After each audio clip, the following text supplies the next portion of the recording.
दुरिया अपने माँ बाप के मना करने के बावजूद भी वासे के साथ शादी करने पर राज़ी हो जाएगी। वो अपने माँ बाप को समझाएगी कि आप खामखा से परेशान हो रहे हैं। लेकिन वक्त ने साबित कर दिया कि उसके माँ बाप जो कहते थे वो ठीक कहते थे। वासे एक गुस्सील और नहायत ही अक्खड़ मिजाज है जो दुरिया को पहली ही रात पीट डालता है। वासे एक गुस्से वाला शख्स है जिसे गुस्से में ये तक नहीं नजर आता कि वो किसके आके और क्या बोल रहा है। बाद में वो अपने इस गुस्से पर पछताता भी है, लेकिन उसका क्या किया जाए, बाद में पछतावने पर क्या फ़ायदा।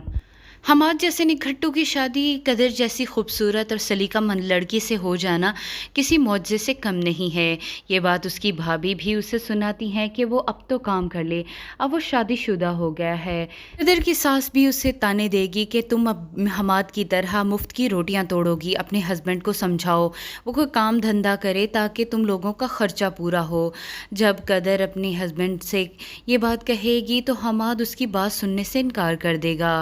वासे दुरिया पर शक करेगा और उसे मारेगा पीटेगा और कहेगा कि तुम एक लालची औरत हो, तुमने लालच की वजह से ही मेरे साथ शादी कर ली, तुम एक घटिया और गरीब ख़ानदान से हो, इसीलिए तुम्हें जैसे ही एक अमीर कबीर बंदे का रिश्ता आया तुमने झट से हाँ कर दी।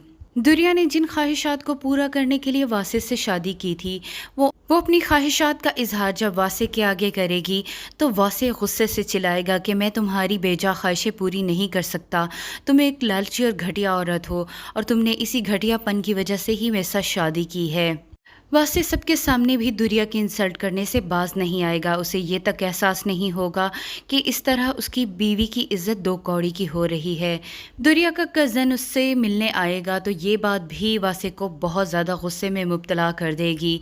वो दुरिया को घसीटता हुआ ससुराल ले जाएगा और अपने ससुर से कहेगा कि ये घटिया औरत किसी लड़के से बात कर रही थी। तब वो उसे कहेंगे कि सनी उसका भाई है, तो वो कहेगा कि भाई जैसा कुछ भी नहीं होता।